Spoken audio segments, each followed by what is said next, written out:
Are you surprised, BT? Am I surprised that Magic quit with 1 game to go and didn't tell Ginny Buss or Rob Pelinka? Yeah, I'm a little surprised. He said that he would step down if things weren't going well. What have you been saying for the last 2 months? Magic is doing a terrible job. So, of course, you're not surprised he's stepping down. Circus. I'm not surprised one bit. Here's what surprises me. And I remember saying this last week, but just to, chronicle it again, it's because Magic is forcing us to do that. Magic Johnson has been either an epic success or an epic failure. He really has had no middle ground in his entire career, at least, in terms of the public spotlight, what he's done for a living. Kind of life if you go back to college. And we don't know what happened in That's what I'm saying. Predating, I'm sure it was fine. But from Michigan State on, it's been epic success or epic failure. One of the 5 greatest college players of all time. Check. One of the 5 or 10 greatest NBA players of all time. Check. Amazing, and this is huge, contribution to the destigmatizing and destigmatization of HIV and AIDS and bringing it mainstream, the phenomenal advocate that he's been for a dreaded, dastardly disease. Everything he's done well, he's done great. Everything he's done poorly, it has been flames of failure. From his brief stint as a head coach to his late-night talk show circuit, which was is so bad and not even worth looking up on YouTube. It was that bad. His horrendous showing as an NBA analyst, and really now his horrendous display as an NBA executive. I only point that out not to take shots at Magic, but there is a greater point here. And the greater point to me is that while this track record is either, platinum or soil, 3 layers below the sod, he was always classy. He always comported himself with dignity and great pride and, great presence and a great understanding for other people that may feel the wrath of his decision one way or the other. I agree with you. Till last night. What Magic Johnson did last night was among the most pathetic, most embarrassing, most short-sighted, and most selfish acts I've ever seen from any sporting luminary in my life. Wow, that was disgraceful. What Magic Johnson did. Why so harsh? Why so harsh on him for how he decided to step down from the LA Lakers? Because he didn't tell Jeannie Buss? Is that why? That's part of it. The absence of normal professional protocol is impossible to defend. I mean, this guy, and the reasons are comical, which we'll get to. But I'm going to even respect the reasons because I want everybody to live their best life. That's fine. Well, good. You want to be an NBA ambassador. You want to tweet. You don't want to work hard. You don't want to fire Luke Walton. I'm not mad at you. No, he did want to fire Luke Walton. No, he didn't want to do it. He said he did not want to have to do it. Oh, I see. That was like one of the 5 or 6 reasons he wanted to tweet. Remember the thing with Ben Simmons when there was basically borderline tampering charges because Ben Simmons reached out and the Sixers and the Lakers had this little tweet war. They had to figure out whether or not he could coach him or talk to him or hang out in the offseason and teach him what he knows about being a big point guard. Correct. In the NBA. And I think Magic, first of all, Magic, and I don't blame him, Magic loves being Magic. And that sounds like a pretty good life to lead. I'm not mad at him.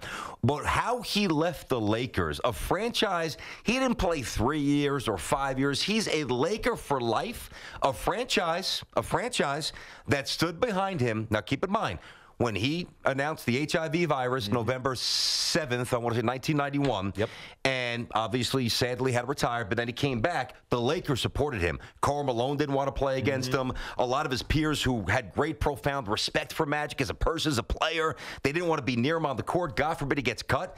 The Lakers stood by him every inch of the way. This is how he rewards the Lakers at the end of the day? Well, look, he quits in the middle of the night, not even telling his boss? I think it takes some strength and self-awareness to know what you're good at, to know what you're not. You've been saying this all season. He's terrible at his job. He's terrible. And he was maybe in the first couple of months. Julius Randle, D'Angelo Russell, but maybe in the first couple of months, Lopez. Perceptually, you could have defended some of the things he were making. Julius Randle, we didn't know. Julius Randle had a coming on at the end of last season, but it was such a small But what about D'Angelo Russell? D'Angelo Russell is no excuse. Well, what about Lonzo Ball? Taking him 2 overall. Why'd he take him? Everybody thought Lonzo was going to be a star. We didn't. On this show, we're not even GMs. But we knew he wasn't going to be a star. A lot of people thought Lonzo was going to be a star just because of I don't know how good he was in high school and how good he was in college, despite his broke shot and only playing for a season. So you can defend some of those early moves. It was ultimately, though, how he was handling the stars, and that's what he came there to be, right, and to do. He wanted to bring the showtime back to the Lakers. I want to have the Worthy class and the Thompson class and all these greats that went through Lakers. You mean stylistically? No question you want to bring that back. I'm sure. Persona, just how they carry themselves. Yep. Michael Cooper, all these guys, right? He wanted that back, and it started with LeBron, but he didn't know how to handle those guys. Now, here's Magic's biggest problem. To be a sports executive is unique. I mean, you kind of have to be ruthless, right? You kind of have to be like Jeter is right now with the Marlins. A little bit of an ass. Like Jeter is with the Marlins. Exactly. I'm not here to make friends. I'm here to build the team. I actually think Derek Jeter is going to be all right in the long run. I do too. But, although he got booed in Miami last night with Dwayne Wade. They hate him down there. But whatever. I hear you. I hear you. They got to get profitable before they can build anything. Correct. You got to rebuild that foundation. I agree with that. But he's an ass. Magic Johnson wants to be liked and loved by everyone. And I'm not mad at that. I'm not mad at that. But you still got to tell your boss. But in order to be a sports executive, you got to be a little bit duplicitous. You got to be a little bit shady. You got to be ruthless because it's all fair in love and business, right? Yeah. And so what Magic can't do is not be Magic. He loves people. He's gregarious. Yeah. He's outgoing. He's engaging. If you meet Magic or even just talk to Magic, you love Magic. There's no question. Which makes him such a great businessman, right? Because you meet him, you want to do business with him. And it works.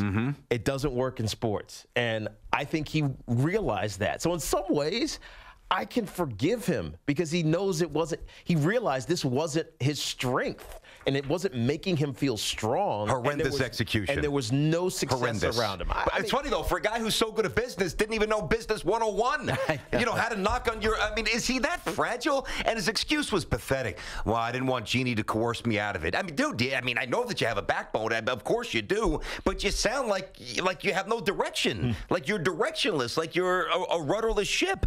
I mean, geez, if you're afraid that she's going to change your mind, are you really that adamant about stepping away in the first place? I'm not mad at him for leaving. I laud him for wanting to live his best life. Execution, horrendous. Horrendous. Laker fans deserve better. And as much as LeBron gets on my last nerve, LeBron James deserves better. LeBron, and we'll get to that after. There's the other element about LeBron, and we'll get to it for sure. What a mess. Like I said, I started singing the circus music when we started the show. It is a full-fledged circus. It is awful with the Lakers. Last night, just the culmination. Well, the culmination will be this summer when officially nobody goes to join forces with LeBron. But this was the final shot before the Lakers are fully depleted and will have to resuscitate from ground zero. They are dormant right now. Wow.